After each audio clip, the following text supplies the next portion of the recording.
Hey, Bills Mafia. We know there's only one topic every day. All Bills, all the time. And now Matt Beauvais and Sal Capaccio are going really deep, talking Bills all year long, because it's always game day in Buffalo.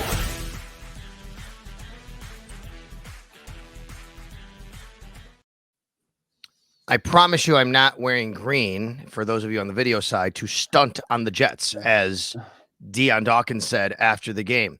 But that being said, we are here to talk about a Bills victory over the Jets on It's Always Game Day in Buffalo. 23-20, Sal Capaccio, Matt Beauvais. And speaking of digs, how about our new digs here? Look at if you're on the video side, if you're not, you got to come to it. We got a brand new set, essentially. Yeah, it looks nice. I like the new logo. I like the little Zubaz inspiration. It's a very clean look. I like it for sure as well. I like the victory for the Bills last night. Not the cleanest game. A lot of things we can pick apart. But Matt, I think big picture though, you go to New York against the Jets, a team that just fires their coach. Aaron Rodgers has a really nice night. A lot of things that you did not do very well, but you still walk out of there with a 23-20 victory. It's hard to win in the NFL and tough environments on Monday Night Football like that. And you get you take a win and you run home like that, because the Bills did enough things, good things as well. But the win is the win, regardless how you look at it. And now they're 4-2 and in firm control of the AFC East. They beat their biggest competition in the AFC East on the road without several key players injured in a game where they had 11 penalties. Now, you could say the exact same thing for the Jets. If they had 11 penalties and they shot themselves in the foot and the missed kicks and all of the self-inflicted wounds, they go for both sides. But the moral of the story here is the Bills did enough at the end of this game to ultimately get a win, even though it was not pretty. And I think that that's totally fine. It put them in the driver's seat in the AFC East. They are now essentially 2.5 games up on both the Jets and the Dolphins, two teams they still have to play again, but they'll be in Orchard Park. You did the hard part. You beat them both on the road to start the season. And oh, by the way, 3 straight road games is hard. They finished that stretch. I always looked at the schedule as the first 6 games and everything after that. They got through the first 6 games at 4-2, which everybody would have signed up for 6 weeks ago. No questions asked. Now, there are some things still to clean up, but definitely. I hate starting with negative after a win. Let's start with the positive. And I think you got to start right away with Ray Davis and the fantastic game he played filling in for James Cook. We thought James Cook might play based on some reporting that came out over the weekend. That wasn't the case. He was inactive. So it's the Ray Davis show.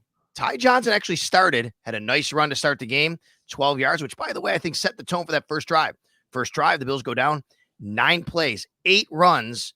Every play was physical. Even the pass to Dalton Kincaid running over people. Ray Davis, though, the spark plug that really got them going physically and set the tone, and he winds up with 97 yards rushing and 55 receiving. Yeah, it was a heck of a game for him. He was awesome. He craves contact. He likes, after first contact, he still picks up more yardage. There were some really, really big plays in there. Obviously, the catch he made with Josh Allen rolling to the right out of the end zone was the biggest play that they had of the day. I mean, he led them as a rusher and as a receiver, which is not great for what it's worth, but it's still a really impressive game for him. I think that they miss James Cook when he's not there, but there were no steps back. I don't know if James Cook would have had as productive of a day as Ray Davis had. They're just a different style runner. I think that, James Cook probably pulls away and has a couple bigger runs, but I don't know if those runs that Ray Davis gets for 4 or 5 yards are 4 or 5 yards for James Cook. Maybe they're 3 yards or something. It's just Ray Davis is a different style runner. And, we talked on the sideline before the game, who do we think they're going to use? And, you said, I think this is going to be a big Ray Davis game. I thought it was going to be a bit more of a split between Ty Johnson and Ray Davis, but Ray Davis looked so good, you couldn't really take him off the field.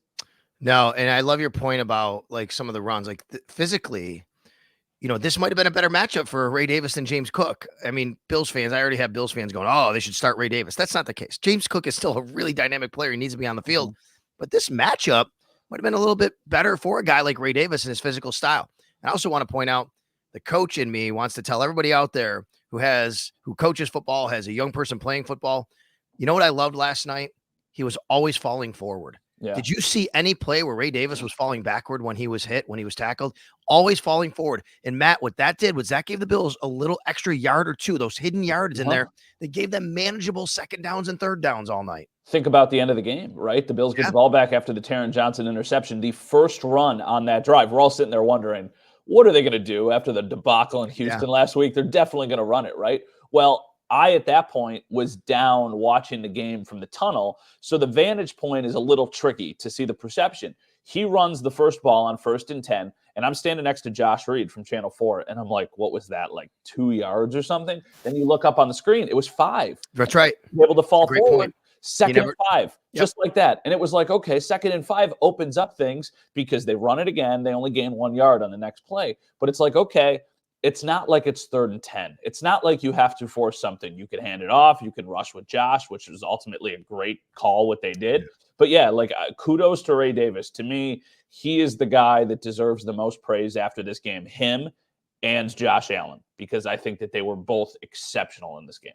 Let's talk about Josh Allen for a minute. The biggest difference for me from this game, from field level, you tell me if you could tell this from up top. Obviously, the numbers paint this story anyway. The biggest thing that I saw, he was so much more calm, collected, and in control than he was the last 2 weeks. The last 2 weeks, it was frenetic. It was Josh Allen scrambling around, Josh Allen speeding up his internal clock, making decisions, throwing off the timing because of that. That really wasn't the case in this game. There were a play here, a play there. He had 6 incompletions. That was it. Yeah. You're 76%.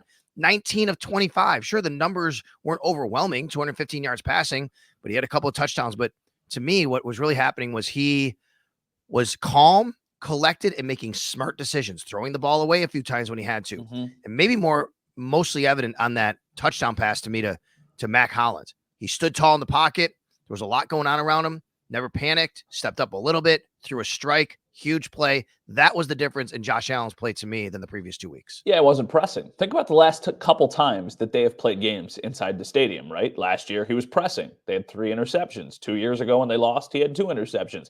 I've always thought interceptions are incredibly overrated, right? Just look around the league. They fluctuate. I don't think it's as big of a deal as people sometimes make them out to be. They can be, but I digress. Josh Allen didn't press last night. Josh Allen, taking what the defense gives you is a cliche that's used far too often in sports and really in football. But they just kind of were like, okay, we're going to run the ball, especially in the first half. We're going to run the ball. And then when you try and stop the run, we're going to hit you on a quick pass to either Dalton Kincaid or to somebody, and we're going to move the chains. Like, he did not have to be spectacular. Besides the Curtis Samuel catch and the Ray Davis catch, everything was probably like a 10-yard throw or less, right? Like, they were doing everything to just keep it very simple. And against this type of defense, I think that's the type of day you had. You know, after the game, I posted on X, like, Josh Allen and Ray Davis had exceptional games. And somebody was like, Josh Allen didn't have an exceptional game. I'm like, what are you talking about? He had 6 incompletions. He had 3 total touchdowns, 6 incompletions. He led them on a scoring drive at the end of the game to give them the lead. And he sealed the game with his scramble on 3rd and 4. Like, he had an exceptionally good game. I mean, the bar is so high for a player like this that maybe we're just like numb to it. But like, oh my gosh, for like 17 years, this would have been like the best game a Bills quarterback could play. Just because he didn't throw for 400 yards doesn't mean he didn't have a great game. I was just going to say the same thing. Do you remember during the drought, we'd been begging for a game like this from a quarterback? Oh my God, that was amazing, right? No, because 215 yards isn't a lot, but man, he was calm. He's collected. He was in control. Like I said, he threw 6 incompletions. He threw a couple of those were throwaways. Did a great job all night long to be a leader too. I mean, he was a leader. There were times on the bench where Deion? You see him chirping at Deion? Go ahead. I didn't see it, but I know what happened, and someone was telling me about it. But yes, it happened after the Deion Dawkins penalty. Yes, between 3rd and 4th quarter. Go ahead.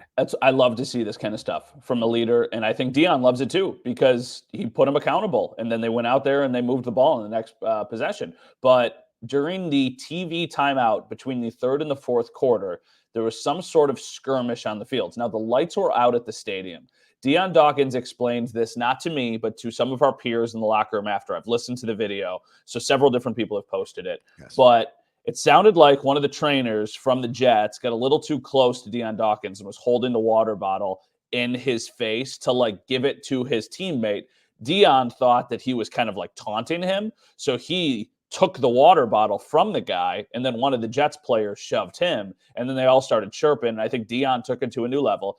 Deion gets an unsportsmanlike conduct penalty. It made a 3rd and 10, a 3rd and 21, and killed the Bills' drive to start the 4th quarter in a close game. After that penalty, after the 3rd and 21, it was like a little bubble screen to Dalton Kincaid.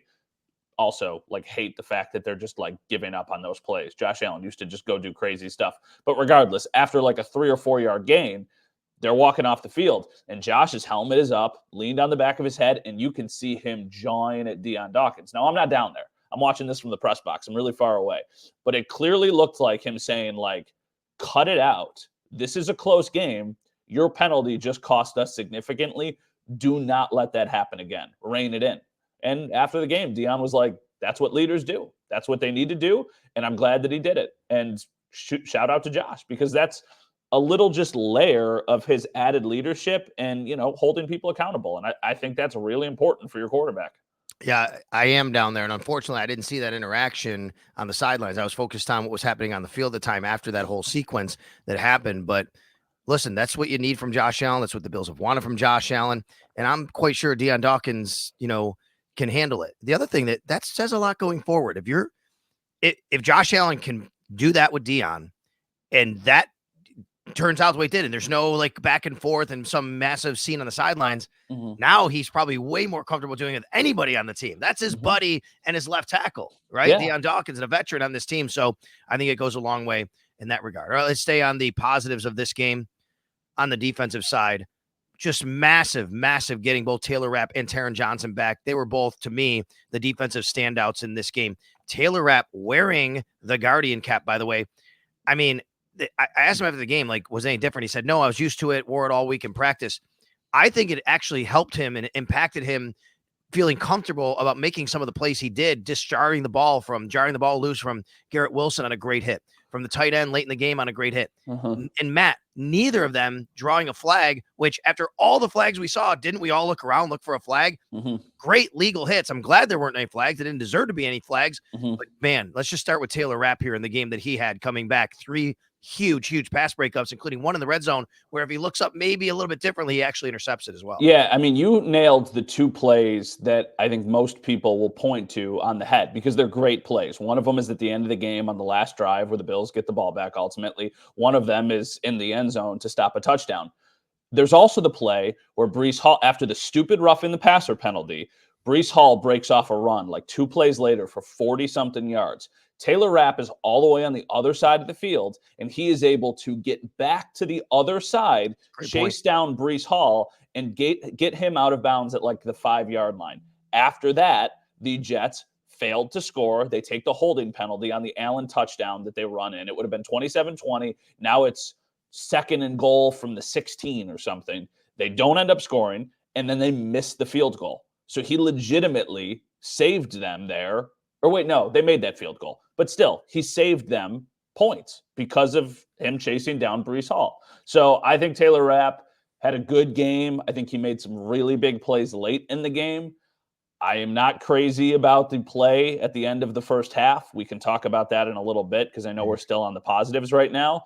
But I think he deserves some of the blame there. But yeah, Taylor Rapp had a really good game. I shouldn't say a really good game. Taylor Rapp had a good game and made some very, very crucial plays, and they definitely needed those when he made them. I will say I think he had a really good game. Yeah, sure, there's a play here, a play there you want back, but man, I mean, he had 8 tackles as well, tied for a team high with Taron Johnson. Welcome back, Taron Johnson. What an athletic play at the end of the game. And here's the thing about Taron Johnson. He was tied with a game high 8 tackles. The 2 guys who weren't even there last week. Go back to the middle of your defense. Taron Johnson had 8 tackles. He had the huge interception, athletic play. But the other thing he did, if you watch the game closely, there were a lot of times where he impacted a run to force it somewhere else for someone else to make a play. Those are those hidden yards on defense that you're not allowing to happen. Yeah, absolutely. I mean, Taron Johnson, I think he's the 2nd best player they have on their defense. You could argue that he might even be the best player that they have on their defense. He does so many things well. There were only a couple times where he looked a little bit rusty. There was a 3rd down in the first half where he was on Garrett Wilson. Garrett Wilson had a quick slant. He stumbled. It turned into like a 14-yard catch or something like that for Garrett Wilson. So like that was the bad. But then a couple plays later, he blows up a play in the backfield, and it's like, okay, that's something that they have missed. They have not had a guy who can just explode into the backfield consistently and make those types of plays. Same thing for Terrell Bernard. So I really do think that this is going to be for the Bills a start where we see a little bit of the defense has been fine. I think they're going to kind of get back to what we expected because like Taron Johnson had been injured since the first drive of the Cardinals game. Terrell Bernard got injured right at the start of the Dolphins game. Yep. This is the first time we have seen them on the field together, Terrell Bernard and Taron Johnson, since the first drive of the Cardinals game. So, and I also, Dorian Williams came off of a good game in Houston. It looks like, at least from not watching the film yet or seeing anything back, that there were some plays he would want back in this game. But I do think that him and Terrell Bernard work off of each other well, and Taron Johnson will only get even more out of Dorian Williams. Listen, and going back to Taylor Rapp too. Remember last week it was Cole Bishop. This is Aaron Rodgers you're playing against, right? Yeah, CJ Stroud's really good. If Taylor Rapp's not in the game and Cole Bishop is, I think that they're obviously trying to attack that, and you don't know how it turns out if those plays are made. So absolutely huge to get those two veterans back. Taylor Rapp at safety, Taron Johnson, at nickel cornerback. All right. We should talk about some of the negatives and things that went wrong here. If there's anything else positively you want to kind of touch on, anybody who played pretty well here, things that happened. Red zone defense was very, very good. 1 of 4 for the Jets. You mentioned the play by Taylor Rapp to kind of set them up to not have a touchdown, in the red zone. That was great. The Bills actually scored, and they did well in the red zone themselves, scoring a couple of touchdowns. So some good there. All right, let's talk about the Hail Mary at the end of the half. Look, there's 2 ways you can look at this if you're a Bills fan. And if you're a Sean McDermott detractor, it's going to fall on him no matter what. I mean, you're just going to think that, I can't believe it. Why didn't you put the super tall guy back there? Why did you guard the sidelines? Okay, I understand that. Schematically, you could have done something different. Let me just explain, though, that it's understandable what the Bills were trying to do. The Jets had no timeouts. The Bills are like, okay, we'll let you try a Hail Mary. What we can't let happen is you gain 5 yards, stop the clock, and kick a field goal, because a Hail Mary is probably really a minimal chance of completing. But sure enough, they do it, because to me, it's on the players to make a better play on the ball. Allen Lazard is not DeAndre Hopkins. He's not skying over everybody with his length. You have to be able to get up and knock the ball down. Now, if you want to say Keon Coleman or MVS could be back there to help out, I could listen to that argument, no doubt about it. But these are defensive backs in the NFL who have to know better to make a better play on that ball, not let Allen Lazard catch it. That said, I don't think the Bills should have only rushed 2 players. That gave Aaron Rodgers a little bit more time, so you go ahead. Yeah, that's my point. You hit the nail on the head. I hate the fact that Sean McDermott took a timeout, and then that's what they ended up doing. You have now correct me if I'm wrong, but from my vantage point, it looked like they had Greg Rousseau and AJ Epinesa still on the field, but protecting the sideline, 20 yards behind the line of scrimmage. First off, if you're going to do that and you're only going to rush 2, why are you using those 2 there? I know they're tall and they're big. Why not use Cole Bishop, who is a bigger defensive back, who is actually a defensive back? And you were starting to get to Rodgers. Why are you rushing 2 people and giving him all of the time in the world? I watched his post-game press conference, Rodgers. He even kind of scoffed at it. He was like, they decided to run 2, so I had all the time in the world. I just needed to wait for the guys to get down there. According to the broadcast, I believe, I was told he checked to that play, the Hail Mary. They weren't going to do that until he saw they were only rushing 2. Yeah. There's no doubt. Look, the Bills could have done something different here. There's no doubt. It's a Hail Mary, though. Knock the ball down. Even if you rush 4, he might still get a Hail Mary off. To me, at the end of the day, you still got to make a play on the ball. You should never let that happen. But you also need to put your players in positions to succeed. And I think once again, they did not do that. In the end of the game, concerns with this coaching staff are very real.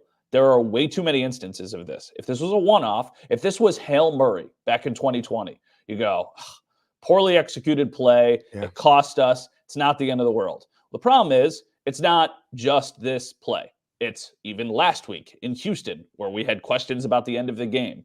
It's the Arizona game, where they have the field goal of death at the end of the second half, and it got dicey for a second. It's a ton of times last year where they have too many guys on the field against the Broncos, and then they end up missing the kick, and then you still lose because you have too many guys on the field.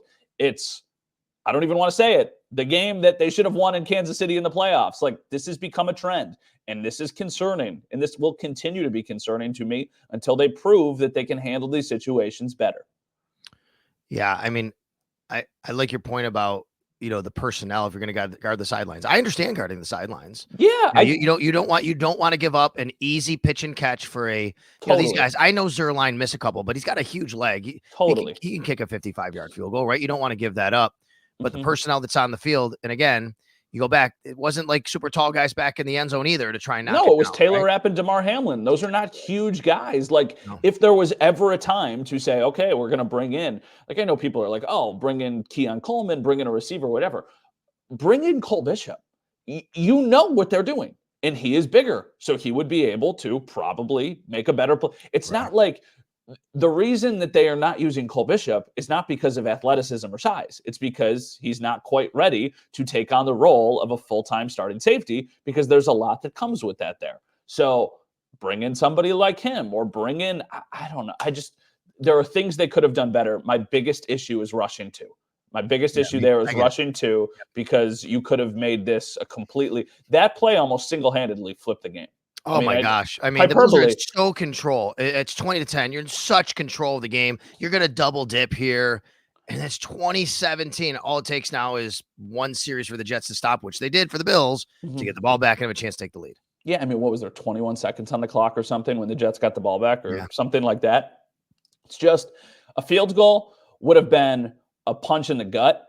This was almost a knockout punch. Like, this put the Bills down on the mat. And I mean, how many of us were thinking Bills are going to come out of the second half, they're going to go 3 and out, they're going to punt the ball to the Jets. The Jets are going to go down the field and score. Yeah, and that's not quite what happened, but it's not that far off from what happened. I mean, the Jets tied the game and would have been ahead if not for 2 missed field goals. So I feel like that's also a natural segue into the next thing we need to talk about. For sure. I do want to bring up, people are talking about playing the clip of Bill Belichick saying, put a tall guy back there. Bill Belichick also put Rob Gronkowski back against the Miami Dolphins one time, and it burned him because he couldn't move. So let's just remember, it's not always the end all be all to put a tall guy back there, but I get it.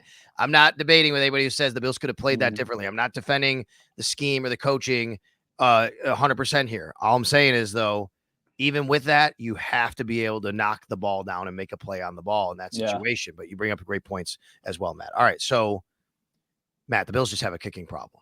I mean, this is getting okay. So I was on the field, obviously, as a sideline reporter on the Bills radio network. It was windy. It was definitely impacting the kicking game. And most of the misses in warmups, I was watching intently in warmups, both guys were missing going from the Bills bench to the Jets bench, like pushing that way, pushing away from the TV camera. Sure. And that's where Tyler Bass's first one missed after a tip. I think it was tip. That's where Tyler Bass's second one missed. Going the other way, on the other side of the field. That's where Greg Zuerlein's first one missed, and then he overcorrected, I guess, and hit the same upright, the left upright going the other way. That being said, Bills left 4 points on the board. The Jets left 6 points on the board. From a Bills perspective, though, we've said, this is a crisis mode. I don't even know, because they won the game. I have no idea what they can do here, because I don't know who's better out there than Tyler Bass. I'm not advocating moving him off the roster, but you just can't trust him at this point to make a kick. I mean, think about last week in Houston. Did anybody think that they were going to miss the field goal at the end of the game for the win? No, nobody did, because that has become so routine in the NFL. A 59-yard kick is not even something that shocks us anymore, because they happen. I see the dude in Dallas every single week making like a 60-yard kick or something. Kickers have gotten so good, and the Bills kicking has gotten so much worse since the middle of last season. I don't know what you do. I think that you probably bring in a kicker, and I don't know if you just straight cut Tyler. You probably don't, because of the money, but there's no way you're going to have 2 kickers on your roster. Like, that no, they probably have to sign one to the practice squad and then elevate them to if you want, but at least have somebody in the building, right, that's pushing them, that you can take a look at to get used to what you're doing. I'll even say, on top of the missed kicks, I think he tried to land the kickoff in the landing zone after the penalty against the Jets, where they kicked off from midfield, and even that didn't go that well. Like, he tried to kind of just feather it in there. It was a little bit tough because it's all of the wind. I get it, but you have to make those kicks. A 47-yarder. It's the NFL. It's windy. It wasn't Monday night in Buffalo against the Patriots windy, though. No, it's all in his head, right? And I'm not a psychologist. I'm not somebody who knows how to navigate this stuff. It is very clearly all in his head. You don't just forget how to kick, right? Like, he's got a strong leg, and you don't just forget how to, have the mechanics of what a good kick is. It's in his head. right? Like my colleague, Tom Tibbetts, he's also on the sidelines for the game. And he was saying he was shooting Tyler Bass at the end of the game, the game-winning field goal that turned into B. And he was like, it used to be so confident. Like he would kick the ball, he would drive it through, and he would just be looking through the uprights because he knew it was going to go there. Now, as Dom explained it to me, he's like, there's like a sigh of relief every time he makes a kick. It's like a, okay, good. Like I didn't screw up. Like that's not the mentality that you need to have. You need to be like, I want to be out there and I want to make this play. Think about the guy who made the game-winning field goal for the Bills in Detroit on Thanksgiving a couple of years ago. Like Tyler Bass thrived in that situation. Like, put me out there. I'm going to make this kick. None of us would feel confident if there was a kick that they needed to make that was longer than 40 yards. He's 2 for 5 on kicks from 40 to 49 yards. You need to be 5 for 5 on kicks from 40 to 49 yards. If you're like 50% from over 50 yards, you can live with that. You just better be super accurate on the shorter kicks. You better be Steven Hauschka when you're under 50 yards. But if you're not making them from there and like the extra point, I know it was blocked, but Are we sure? Yes, Quinnen Williams. I think it was tips, right? It had to be. You can't miss that badly, and it looked like the ball did change the angle. But it was so low and looked like it was pulled so hard that it would have probably missed anyway. Yep. So I don't know if he was trying to overcorrect with the winds to bring it back, and that's why he started it there. But like it looked like he pulled it, and he just had a line drive. So, and I didn't see the game-winning kick because I was like the angle I had in the press box for when he kicked the ball. Was that good the whole way? Because I heard somebody in the press box say, oh my God, he missed it. And then I saw their hands go up. So I don't know if that was honestly, one of those. I couldn't tell my advantage when I was kind of right near the goalpost. You can't see from that angle. But it was so short. I don't know if, you know, sometimes those just kind of drive through and you can't really, I didn't see anything necessarily, you know, wrong with that kick, but you're still holding your breath, right? Yeah. I mean, Zerline missed a 32-yarder. Does that kick save it for him? Like, does making that kick give him another? Because if he misses that kick, he's not on the team, legitimately. Like, if he missed both field goals and the extra point, if he missed a chance to take the lead with 2 minutes left, he would not be on the team today. But he made that. So I don't know if Sean is like. Sean McDermott said after the game in the post-game presser, Tyler knows he has to make those kicks. Well, and he knew. And I just he said that basically every week in some capacity. Matt, I think this is you're. I guess you're right. I don't know though, because they really do. I think that he's good and can turn it around. But how much longer are you going to give him? I don't know about not being on the team. Like, that's a lot of dead money. They gave him an extension last year. Like, there's a lot to work through here, but it's something that absolutely has become an issue. All right, before we get out of here, 22 accepted penalties total on both sides. 11 for the Bills, 11 for the Jets. That's not even counting the offsetting penalties or ones that didn't count, decline, whatever. Horrible roughing the passer penalty on AJ Bonessa. Even Aaron Rodgers said it was a horrible roughing. And AJ told me after the game, and you could see it on the broadcast, I guess, Aaron Rodgers looked at him and said it was a BS call. He said, I'm sorry. I mean, a lot to clean up. Now, I would say, as much as that's true, the Bills lost their composure at times. You had Spencer Brown, John with the other sideline, and then has a couple of penalties, which I think contribute to that when you're not focused on what you're trying to do in the moment in the game, because you're letting everything around you happen. You have the Deion Dawkins situation, and they'd pre-snap penalties would have to be cleaned up. It was an ugly game from an officiating standpoint. Some of it was definitely not warranted on the Bills, but some of it absolutely has to be addressed. Yeah, I mean, they have 11 penalties. We can go and look at the 11 penalties and probably say 4 of them are nonsense. But 7 penalties is still too many penalties, especially when a bunch of them are pre-snap stuff and you're shooting yourselves in the foot. You can say the same thing about the Jets. After this game, I felt like if you were a Jets fan, you thought you got screwed by the refs. If you were a Bills fan, you thought you got screwed by the refs. Yeah. That means pretty much everybody kind of got screwed by the refs and what they did on Monday night. It was a ref show. I hate when refs put themselves in the game to that level. It felt like on every single play you were looking on the field to see if there was a flag. And most of the time there was. At the end of the game, there was another, like, there were so many bad calls in both directions that it was like, this is ridiculous and this is going to become a storyline that it doesn't need to. If the Bills would have lost, it would have been really, really like stupid to blame the refs. But it also would have been relevant because of some of the situations. Same thing for the Jets. They should not be blaming the refs for losing this game, but they certainly played a part in it. And like, that needs to stop. 22 penalties in a football game is absurd. There's a lack of discipline, but there's also like a let these guys play football. Yeah. Holy crap. The Spencer Brown unnecessary roughness penalty for blocking a guy, the AJ Epinesa penalty, the roughing the passer penalty the Jets got on Josh Allen. Like Josh Allen sold that so hard. Yep. That's his job. It's his job to sell that. That's a trait that he is good at. That wasn't a penalty, right? Like the holding penalty on the Allen touchdown, the Jets Allen touchdown. It's like by the book, it's a penalty. Pretty ticky-tack, though, right? Like, he was already kind of in the end zone when Tyron Smith, pulled him a little. It's just like, stop making the game about you. And then continuously, you're doing this. By the way, AJ Epinesa is still credited with the sack, even though he had unnecessary roughness. He had 2 sacks in the game. So AJ Epinesa with a pair of sacks in this one. And I want to talk about, referees, how much they can impact, not just by throwing the flags, but the mentality. This officiating crew, Rasul Douglas told me, the Bills knew coming into the game, this officiating crew threw more defensive pass interference than any officiating crew. And he said that impacts how you play the game. That. And then all of a sudden they're throwing flags left and right. No doubt about it impacts how aggressive you can be.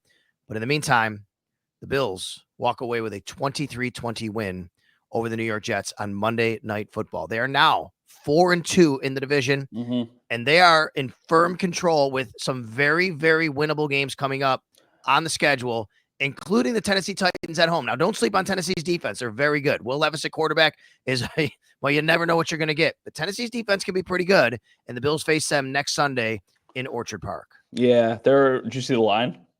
I did not. I'm going to guess 6.5. 8.5. Biggest favorite of the week. So Bills are favored by 8.5 in this game. They got to take care of business the next 4 weeks. I mean, 3-1 is acceptable. 3-1. You can go 4-0. You can go 4-0. 3-1. 3-1. 3-1 needs to be the absolute baseline. And if you do that, I mean, let's not get ahead of ourselves, but if you do that, you're sitting in a really, really good position as you get ready for the second half of the season. So I think that that's totally attainable. You should absolutely beat the Titans at home. We have no idea what's going on with the I know that's 2 weeks later. The Seahawks is the game to me that's going on the road to Seattle, that is not an easy game, but Seattle has not looked as good as they did to start the season. Miami, we don't know who's going to be playing quarterback in that game. And then the week after that, the Colts have been very, very uninspiring so far this season. So, go win 3 of these games. If you win 4 of them, that's great. Anything less than 3 wins would be a big disappointment. All right, so we want to remind everybody where to catch us all the time. Lots going on here that we're going to be, bringing you over the next week. Obviously, leading up to that Titans game and a lot more. We have a brand new set. Hopefully, you're watching on the Sal Sports YouTube channel. Thanks a lot to the team at Odyssey, the digital team, our producer Mike Rabier, everybody on the back end who really set us up with our new logo, our new set here, our look, our feel. Really nice to see at Sal Sports on YouTube. Of course, at Sal Sports on X. At Matt_Bove on X as well. The Bills are back to a normal week. Matt, here we go. Sundays now. Lots of Sundays games. No more Monday nights. Now there are some Sundays at 4:00, a couple of West Coast trips. There's Sundays at 4:00 at home. There's a Sunday night game. But you know what? Much more routine. The Bills will be off on Tuesday. We're talking now. Matt, safe travels back, by the way. You're still in New Jersey. Yep. Bills are off on Tuesday. Back to a normal week, though, leading up to a Sunday game. Yes, I'm very excited for a Sunday 1:00 game at home. That feels like a very foreign concept to all of us because they haven't done it since week 1 in Orchard Park. So that is awesome for just quality of life and work-life balance. So excited for the weekend. My sister and fiance are going to come to the game on Sunday. My fiance has never been, or not my fiance, my sister's fiance has never, not my fiance, my sister's fiance has never been to a Bills game. I love it. So it'll be his first experience doing that. So I'm excited for that. The night before, we are going out to celebrate my mom, who turned 60 today. All right. Happy birthday. Happy birthday. So very exciting. Awesome. It's her birthday. So she listens to all these episodes. So she'll get a little shout out at the end of the episode. Well, she'll get a shout out from me for sure. I'm glad that they're going to this game, that the weather's going to be really good, I think. I mean, Buffalo in late October, it's Orchard Park. 66 and sunny, it looks like, as of right now. Is that what it's going to be? That's awesome. It's going to be a really nice, weather game. Sunday. I love this time of year when it's nice weather in Orchard Park on television, the way it looks and the foliage. So that's what we look forward to seeing. And of course, hey, we want you to subscribe and download, throw us a rating, a like, all that stuff, wherever you pod here on It's Always Game Day in Buffalo. Till we talk to you next time, I'm Sal Capaccio for Matt Bove and our producer, Mike Rabier. Thanks for tuning in. Thanks for listening. We'll talk to you again later this week.